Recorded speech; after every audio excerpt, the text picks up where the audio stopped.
우리가 가정의 달을 맞이하면서 지난주에는 어린이 주일로, 오늘은 어버이 주일로 우리가 함께 지키고 있습니다. 그동안에는 주로 자녀들에게 관점을 맞추면서 어린이 주일과 어버이 주일로 지켰는데, 오늘은 좀 부모의 입장 속에서 어린이 주일을 돌아보고 또 어버이 주일을 좀 한번 생각하며 지나갔으면 좋겠다, 그런 마음을 가지고 지난주에는 마누아의 가정에 대한 이야기, 오늘은 나오미의 가정에 대한 이야기로 이어서 말씀을 준비했습니다. 마누아의 가정에 자녀가 나이 들고 자녀가 없었지만 하나님의 사자가 나타나서 자녀가 있게 될 것을 말씀하였고, 이 마누아의 가정은 약속받은 것밖에 없지만 그것을 믿고 태어날 자녀를 위해서 우리가 앞으로 어떻게 키워가야 할지 하나님 앞에 기도를 드렸다. 그리고 하나님은 그 기도에 응답하셨다라고 하는 것이 지난주에 드렸던 말씀입니다. 태어날 자녀를 위해서도 그렇게 기도하였고 응답이 있었다라고 하는데, 오늘 우리가 태어난 자녀를 위해서 얼마나 기도하고 있는지, 물론 기도 안 하는 부모가 어디 있겠습니까? 믿음을 가졌다라고 한다면 누구나 다 기도하겠지만, 점점 시대가 악해져 가고 힘들어져 가는 시대이기에 자녀를 위하여 더 많이, 지금보다 더 많이 기도하자라고 하는 것을 우리가 다시 한번 다짐했으면 좋겠다라고 하는 것을 지난주에 말씀을 드렸습니다.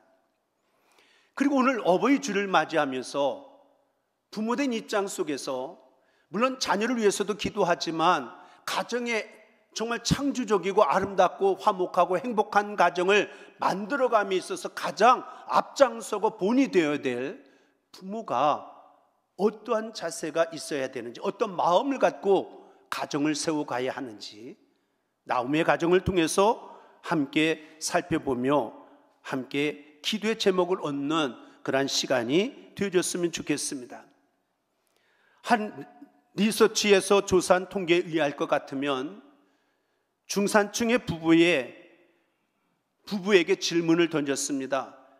만약에 다시금 결혼한다라고 한다면 지금의 남편과 지금의 아내와 다시 결혼하겠습니까? 라고 하는 질문, 여러분 마음에 소리로 대답하지 마시고 마음으로 한번 생각해 보면, 통계에 의할 것 같으면 지금은 아마 더 많아졌을 것 같은데, 당시의 리서치의 결과에 의할 것 같으면 75%가 나는 다시는 이 남편과 이 아내와 결혼하지 않겠습니다 라고 대답을 했다라고 이야기를 하고 있습니다. 이러한 통계를 보면서 전문가들에 의할 것 같으면 이것은 결국은 위기에 놓여 있는 가정의 모습이다라고 그렇게 결론을 내려놓고 있습니다. 그렇다고 한다면 이렇게 흔들리는 가정을 우리가 어떻게 치유할 수 있고, 또 어떻게 해야 건강하고 행복한 가정을 회복시켜 나갈 수 있을까? 아마 누구나 마음속 깊이 그러한 마음, 바라는 마음들을 가지고 있는 우리 모두가 아닐까 생각이 되어집니다.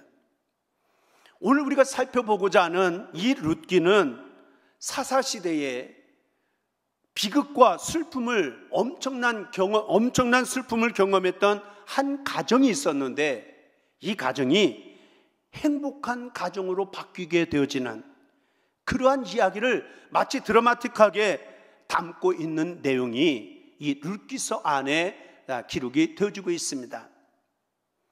룻기의 내용을 간략하게 설명하자라고 한다면, 이스라엘 땅에 전역에 있어서 흉년이 들었습니다. 먹고 살기가 너무 힘들었고 양식을 얻는 일이 너무나도 어려웠습니다. 그래서 베들레헴 땅에 살고 있었던 엘리멜렉이라고 하는 사람이 아내였던 나오미라고 하는 아내, 또 말론과 기륜이라고 하는 두 아들을 데리고 베들레헴을 떠나서 모압 땅으로 이사를 가게 되어졌습니다. 그런데 10년 동안의 세월을 지내는 동안 이 가정에 너무나도 힘들고 어려워서 나름대로 소망을 가지고 희망을 안고 꿈을 가지고 떠나왔던 인생길이었지만 10년의 세월 동안 이 가정에 엄청난 비극이 일어나고 말았습니다. 엘리멜렉과 더불어 두 아들이 다 세상을 떠나고 말았습니다.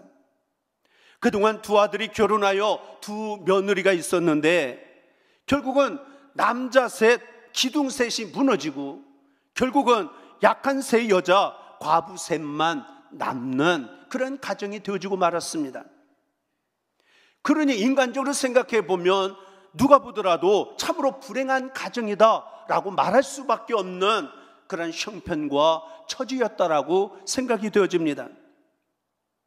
그런데 이처럼 우리가 생각하기에는 참 불행한 가정이었다라고 생각하는 이 가정을 유대인들은 행복한 가정의 표본으로 삼고 있는 가정이기도 하다라고 하는 것을 우리가 생각해 보면 어떻게 나오미의 가정이 이렇게 유대인들에게 있어서는 행복한 가정의 표본이 되어줄 수 있었을까? 그 비결이 무엇인지, 그 이유가 무엇인지를 우리가 좀 더 살펴보고 우리의 가정 속에 이것이 적용되어져서 나오미의 가정같이 유대인들이 꿈을 꾸는 것 같은 창조적이고 아름답고 행복한 가정을 세워가기를 힘쓰는 저와 여러분들이 되어져야 될 줄로 믿습니다. 먼저 첫째로 우리가 생각할 수 있는 것은 이 나오미의 가정의 모습 가운데 보면 이해하는 마음, 다시 말하면 이해할 줄 아는 가정의 모습을 우리에게 그려주고 있습니다. 가족들끼리 서로 이해하면서 살아간다. 여러분들, 오늘 우리의 삶의 가정의 모습이 어떠한지 잘 이해가 되지 않는 부분도 참 많습니다. 남자와 여자는 본래가 달라요. 생각하는 것도 다르고 느끼는 감정도 서로가 다르기 때문에 아무리 이것을 조화를 이루고 한다라고 하는 것이 그렇게 쉽게 이루어지는 것은 결코 아닙니다. 하지만 오늘 나오미의 가정을 통해서 우리의 가정을 점검해 볼 때에 우리가 이해하는 삶을 살아가기 위해서 더 많은 노력과 애씀이 있어야 되겠다라고 하는 것을 첫 번째로 우리가 교훈을 얻고자 합니다. 10년 동안 나오미는 남편과 더불어 두 아들을 잃었습니다. 그러니 그의 마음이 얼마나 큰 충격이었겠는가. 나오미는 이런 자신의 불행과 비극에 대해서 왜 나에게 이러한 어려움과 고난이 있을까? 그런 불평과 원망하는 이야기가 아니라 이러한 사건과 이러한 현실 앞에서 자신 스스로가 이렇게 이것을 받아들이고 해석하는 말씀이 13절 중반부에 있는 말씀 가운데 이렇게 기록이 되어지고 있습니다. 여호와의 손이 나를 치셨으므로 나는 너희로 말미암아 더욱 마음이 아프도다. 다시 말하면 남편과 두 아들이 죽은 것, 왜 나에게만 이런 어려움과 고난이 있냐라고 그것이 내 마음속에 내 생각만 가지고 불평 원망하는 것이 아니라 하나님 앞에서 나의 모습을 보면서 나의 부족함, 나의 연약함, 나의 잘못된 것, 그래서 하나님이 나 자신을 치신 것과 같다, 그렇게 이것을 받아들이고 이렇게 인정하고 이해하는 마음을 가지고 그리고 오늘을 살아가고 있는 그런 나오미의 모습을 발견하게 되어집니다. 사실 나오미는 이방 여인, 모압 여인을 아들의 며느리로 두 며느리를 삼은 것, 그것이 마음쪽 한쪽 구석에 늘 가책이 되어졌고 나중에 두 아들이 세상을 떠나게 되어지면서 어머니 입장 속에서 이방 여인을 며느리로 삼은 것에 대해서 내가 좀 더 이것을 막았어야 하는데, 여기에 좀 더 강력하게 간섭했어야 하는데 라고 하는 후회감, 그런 후회하는 마음이 이 나오미의 마음속에 있었습니다. 그리고 두 아들을 잃은 것을 결국은 하나님의 말씀을 지키지 아니하고 율법을 어긋나게 내가 행했던 그런 삶의 모습 속에 나타난 하나님의 징계로 받아들이고 이것을 인정하는 그런 마음. 그런데 더 놀라운 것은 남아있는 두 며느리들에 대하여 더욱더 딱하고 안타깝게 여기는 마음을 나오미가 품고 있었다라고 하는 것을 성경은 이야기를 하고 있습니다. 다시 말하면 저 이방 여인 모압 여인이 며느리로 들어오지 아니었으면 우리 아들이 죽지 아니할 수 있었을 터인데, 그런 생각을 하는 게 아니라 이미 지나간 것 때문에 저들을 저주하거나 미워하는 것이 아니라 오히려 안타까워하는 마음을 가지면서 나오미는 젊은 며느리들이 앞으로 살아가야 할 막막한 그 고독감, 그 어려움의 문제들을 어떻게 헤쳐나갈 수 있을까, 그런 마음을 가지고 그 며느리들을 이해하는 마음을 가지고 그들을 바라보고 그들과 대화를 나누는 장면이 오늘 본문의 말씀의 내용입니다. 나도 혼자 살고 있으니까 너희들도 평생토록 그냥 혼자 살아라, 그렇게 심술궂은 그런 시어머니가 결코 아니었습니다. 내가 경험해 보니까 혼자 산다라고 하는 것이 얼마나 힘들고 어려운지 내가 이미 경험하고 내가 이미 알고 있는 바, 그러니 너희들은 내가 겪고 있는 이러한 고통을 다시는 겪지 않고 살았으면 좋겠다, 너희들은 다른 삶이 되어졌으면 좋겠다, 이것이 나오미의 생각이었고 그의 마음의 씀씀이었다라고 하는 것을 우리가 깨달아야 될 줄로 믿습니다. 때마침 베들레헴 땅의 흉년이 끝났다라고 하는 소식을 나오미가 접하게 되어졌습니다. 이제는 남편도 없고 두 아들마저도 없는데 아무래도 이제는 내가 고향에 가서 마지막 남은 인생 이제는 죽음을 준비하며 살아야 할 시간인 것 같다, 이것이 결국은 나오미의 생각이어서 결국 나오미가 베들레헴 땅으로 돌아갈 것을 결심하게 되어졌습니다. 그런데 자신의 결심은 세워졌지만 두 며느리를 어떻게 해야 할까라고 하는 것이 커다란 고민이었습니다. 그러나 나오미가 결정을 합니다. 결단하기를, 너희들은 그냥 이해하는 마음이었으면 그치지 아니하고 너희들은 친정으로 돌아가도 좋다, 친정에 돌아가서 새로운 인생을 시작하면서 복되게 행복하게 기쁨으로 살아라 라고 하는 것이 바로 나오미의 마음이었습니다. 지금으로부터 2000년 이전에 그때 나오미가 이러한 생각을 했다라고 하는 것은 그 당시 문화에서 생각해 본다라고 한다면 보통 사람이 가질 수 있는 마음은 결코 아니었습니다. 나오미는 실제로 자신이 모압 땅에 이사 와서 지나온 세월들을 돌이켜보면 이국 땅에서 생활해 오면서 많은 어려움과 고통을 겪어야만 했습니다. 직접 겪어보니까 이 이국 생활이라고 하는 것이 얼마나 힘든지 말처럼 결코 쉽지 않았음을 그는 경험한 바가 있었습니다. 말도 잘 통하지도 않고 풍습도 다르고, 그래서 겪어야만 하는 그런 고통을 나오미는 너무나도 잘 알고 있었습니다. 그런데 며느리들을 자기 고향으로 데리고 가면 이들 역시 모압 여인인지라 이들에게 있어서는 다시금 내가 지금까지 겪어왔던 지나온 세월들의 이국 생활이 우리 며느리들이 시작을 해야 하는데, 의지할 남편도 없고 그들이 살아갈 모습을 생각해 보니까 너무나도 앞이 캄캄하다라고 하는 생각이 들었습니다. 게다가 나오미의 고향은 선민 의식이 강한 민족들이 살고 있었기 때문에 만약에 이방 여인이 그곳에 들어가서 산다라고 한다는 것은 얼마나 멸시를 당하고 천대를 당하고 무시를 당해야 할까, 내가 지금까지 경험했던 것과는 비교할 수 없는 더 어려운 현실이 있게 되질 것이다 라고 하는 것을 생각하게 되어지면서 나오미의 마음이 끔찍한 생각이 들었습니다.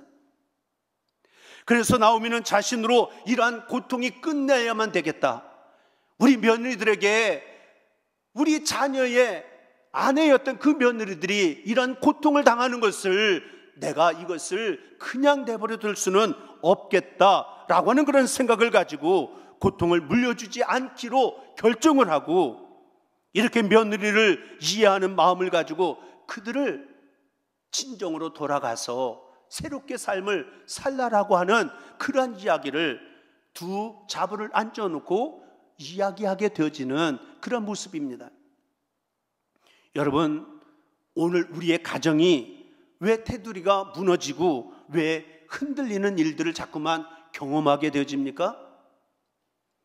아까도 말씀을 드렸던 것처럼 가족들끼리 함께 살아가면서 많은 대화도 이전과 같이 대화도 많지도 않을 뿐만 아니라 서로가 이해하지 못하며 살아가기 때문에 가정이 무너지고 흔들리는 일들이 너무나도 많이 있는 것은 아닌지, 부모가 자식을 이해하고 자식이 부모를 이해하고, 시어머니가 며느리를 이해하고 며느리가 시어머니를 이해하고, 남편이 아내를 이해하고 아내가 남편을 이해하며 살아간다라고 한다면, 그러면 오늘 나오미의 가정과 같이 아픔의 상처는 치유될 것이고 창조적이고 아름답고 화목하고 행복한 가정을 세워가는 그런 복된 역사가 나타나게 되어질 줄로 믿습니다. 그래서 첫 번째로 우리가 기억해야 될 것, 우리가 좀 더 다름을 인정하며 이해하며 살아가기를 더욱더 힘쓰고 애쓰며 노력하는 우리 부암의 모든 성도들이 다 되어줄 수 있게 되기를 주님의 이름으로 다시 한번 간절히 축원을 드립니다. 두 번째로는 관계 개선을 위해서 힘쓰는 가정이 되어져야 한다라고 하는 것을 나오미의 가정을 통해서 우리가 본받는 저와 여러분들이 되어졌으면 좋겠습니다. 여러분들 부부싸움 안 하며 살아가는 가정은 없으시죠? 저처럼 착하다라고 생각하는 사람도, 왜 웃으세요? 저도 때로는 아무것도 아닌데, 말 한마디 아무것도 아닌데 그것 때문에 때로는 아내와 때로는 언쟁을 높일 때가 있고 때로는 다툼을 일으킬 때가 있습니다. 그런데 우리가 싸우느냐 안 싸우냐 이것이 중요한 것이 아니라, 때로는 부부싸움도 잘 그 싸움을 하고 그것이 잘, 만약에 싸움 후에 관계 개선이 오히려 잘 이루어진다라고 한다면 그것은 얼마든지 생산적인 모습으로 바꾸어질 수가 있습니다. 그런데 그냥 싸우고 끝나고 그냥 담만 쌓여진다라고 한다면 그것은 생산적인 모습이 결코 이루어지지 않는 것입니다. 나오미의 며느리였던 룻이 시어머니였던 나오미를 오늘 본문 말씀 가운데 보면 시어머니라고 부르지를 아니하고 어머니하고 8번이나 어머니라고 부르고 있습니다. 우리가 여인들은 마음속에 시자가 들어가면 뭔가 마음이 부담이 되고 뭔가 좀 더 어색하고 그런 마음들을 가지는 이야기들을 우리가 TV를 보면서도 우리가 주변에 하는 이야기들을 통해서도 많이 들을 때가 많이 있습니다. 그런데 내가 사랑하는 남편의 어머니이니까 결국은 나의 어머니다. 이것이 룻이 가지고 있는 생각. 결국은 시어머니 그러면 뭔가 거리감이 있었을 터인데 어머니 하니까 그 관계가, 가정의 분위기가 확 달라지는 모습, 그런 모습에서 나타나는 변화되어지는 모습을 오늘 봉독되어진 말씀을 통해서도 우리가 발견하게 되어집니다. 여러분, 가족끼리도 가족 식구들이 막힌담이 없고 부담스럽지 않는 그런 관계를 형성하기를 힘쓰는 우리의 가정들이 되어져야 합니다. 아들하고 며느리하고 똑같은 자식이라고 생각하지 아니하고 아들은 내 자식이고 며느리는 피가 다른 자녀인 것처럼 만약에 마음에 담을 쌓는다라고 한다면 그 가정이 평안하고 화목하고 창조적인 행복한 가정이 세워지는 일에 있어서는 장애물이 되어줄 수밖에 없는, 며느리 입장 속에서도 시어머니와 친정어머니를 똑같이 나의 어머니라고 하는 마음을 가지고 받들고 섬긴다라고 한다면, 그러면 관계가 그렇게 힘들고 어렵고 부담스러운 것이 아니라 아름다운 관계 속에 가정의 화목함을 이루어가는 우리 모두의 삶이 되어지게 될 줄로 믿습니다. 그래서 어느 심리학자가 이렇게 이야기합니다. 오늘날 많은 며느리들의 불행은 시어머니 때문에 오는 것이 결코 아니라 시어머니에 대한 자신의 편견에서 오는 것이다. 잘 새겨들어야 할 이야기라고 생각이 되어집니다.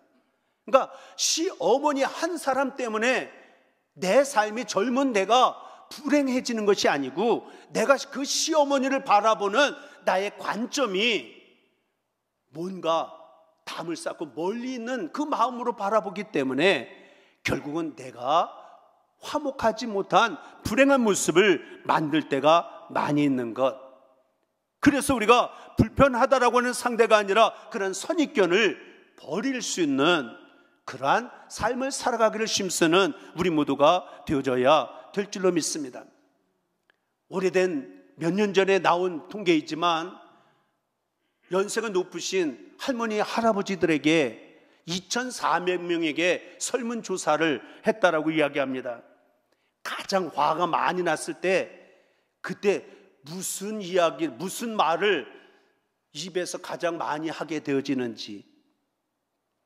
요즘 젊은이들은 그런 얘기를 잘 하지 않는데 여기 통계에 의할 것 같으면 56%가 할아버지들은 병신 육갑하네 라고 하는 이야기를 가장 많이 한다고 스스로가 그렇게 표현을 했다라고 그래요. 그리고 아내들이 가장 많이 화가 났을 때 이야기하는 것 가운데 하나가 48%가 웃기고 있네. 아마 나이 많으신 분들은 잘 공감이 되어진지 모르겠지만 저처럼 젊은 사람들은 그런 이야기를 잘 하지 않거든요.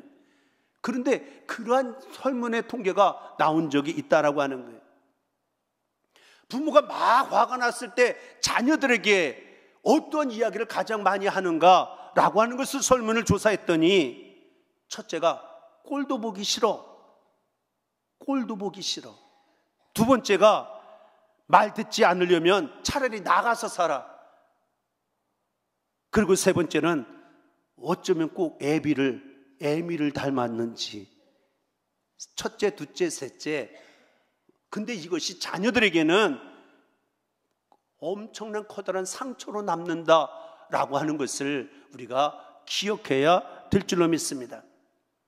여러분들은 가정에서 어떠한 말을 가장 많이 사용하는지, 특별히 내가 막 마음에 감정이 조절이 되지 아니할 때에 우리의 말이 생산적인 말이 아니라 부정적인 말이 함부로 막 나가는 삶을 살아가고 있는 것은 아닌지, 때로는 몇 마디의 말이 때로는 자녀들에게 3, 40년 동안의 상처로 남을 수 있다라고 하는 것을 기억한다라고 한다면 부부간에도 마찬가지로 우리가 말 한마디 할 때에 좀 더 신경 써서, 특별히 화가 났을 때에 그때는 조금 좀 미뤘다가 나중에 이야기할 수 있어서 우리가 언어, 말 때문에 상처가 되지 아니하고 가정이 불행해지지 않는 그런 모습이 있었으면 좋겠다라고 하는 그러한 생각을 가져보았습니다. 유명한 심리학자인 폴 투르니에라고 하는 심리학자가 이야기합니다. 우리가 말을 하고 의사를 전달함에 있어서는 세 가지의 방법이 있다라고 이야기합니다. 먼저 첫째로는 언어, 말을 통해서, 단어를 통해서 내용을 전달하는데 이것이 전달되어지는 역할을 하는 것은 겨우 7%밖에 되지 아니한다라고 이야기합니다. 그리고 똑같은 말을 한다 할지라도 억양, 목소리에 따라서 38%가 영향을 주고 있다. 그리고 세 번째로는 얼굴의 표정, 그리고 몸짓으로 56%가 언어가 전달되어진다. 무슨 얘기인지 아시죠? 그래, 나는 말은 이렇게 했는데 내 얼굴의 표정, 억양이 상대방이 이것을 받아들이지 못하면 결국은 의사 전달이 전혀 이루어지지 아니한다라고 하는 거예요. 다시 말하면 오늘도 우리들이 가정 안에서 물론 많은 대화들도 없기는 하지만 우리가 대화를 할 때에 그래서 그냥 뒷모습 바라보고 이야기하지 말고 서로가 얼굴을 보고 웃는 얼굴을 가지고 밝은 표정을 가지고 이야기하면 좀 더 관계 개선에 더욱더 좋은 영향력을, 또 의사가 바르게 전달되어 줄 수 있다라고 하는 것을 기억하면서 우리가 한번 적용해 볼 수 있는 저와 여러분들이 되어줄 수 있게 되기를 주님의 이름으로 간절히 부탁을 드립니다. 그래서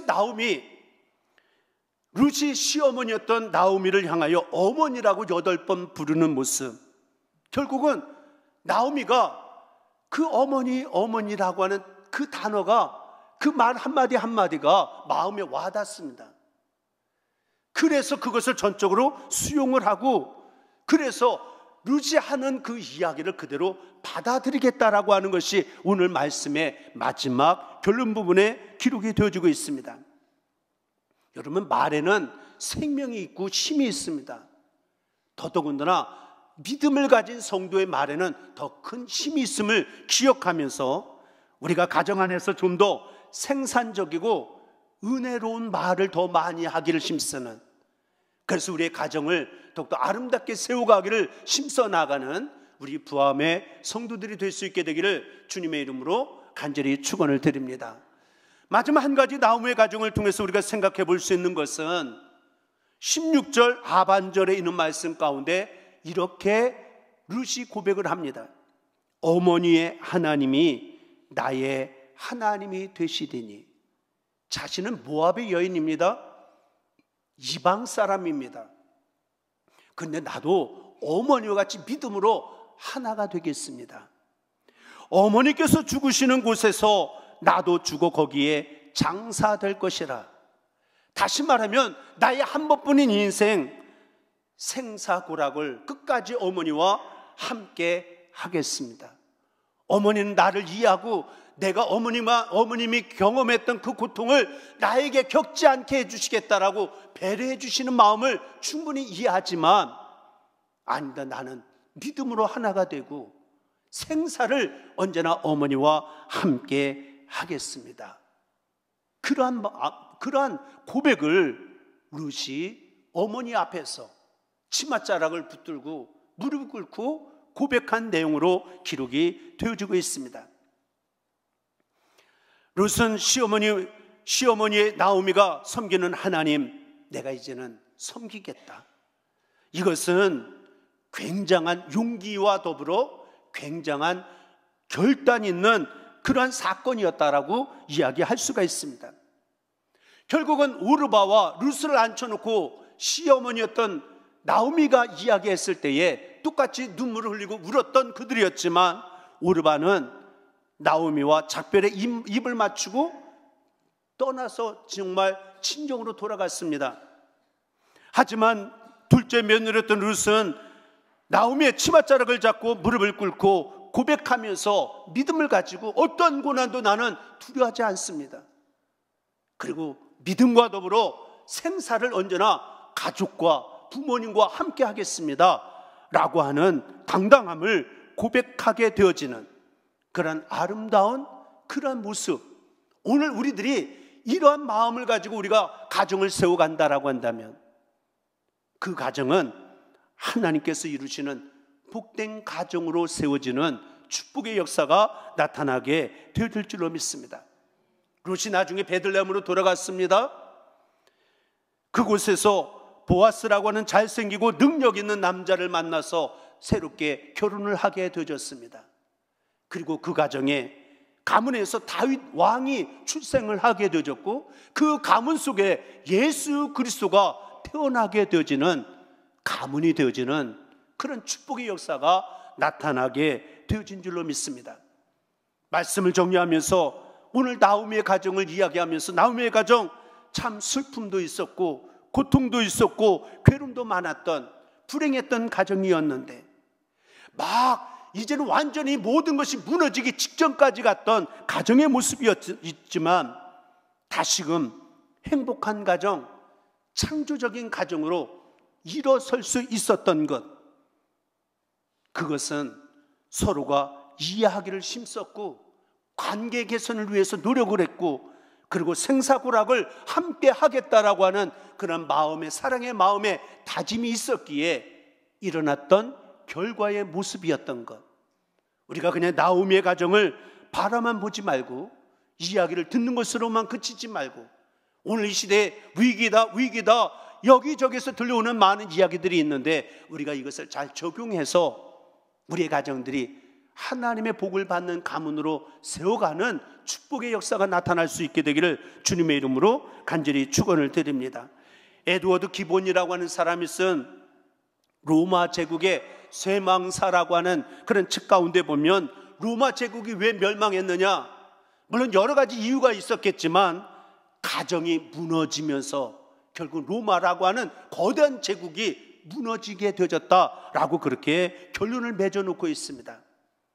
다시 말하면 가정이 무너지면 나라는 망할 수밖에 없는 것, 오늘 이 대한민국도 그래서 커다란 위기임을 기억하면서 우리 가정이 이 가정의 달을 지나는 동안 다시 한번 자녀들을 위해서도 기도하지만 우리가 가정이 세워지기 위해서 우리가 부모들이 먼저 힘쓰고 애쓰고 노력하여 오늘도 가정을 세워가고 이 대한민국을 세워가고 더 나아가 하나님의 나라를 아름답게 재창조하며 나가기에 부족함이 없는 복된 삶을 살아가는 우리 모두가 되어줄 수 있게 되기를 주님의 이름으로 간절히 축원을 드립니다.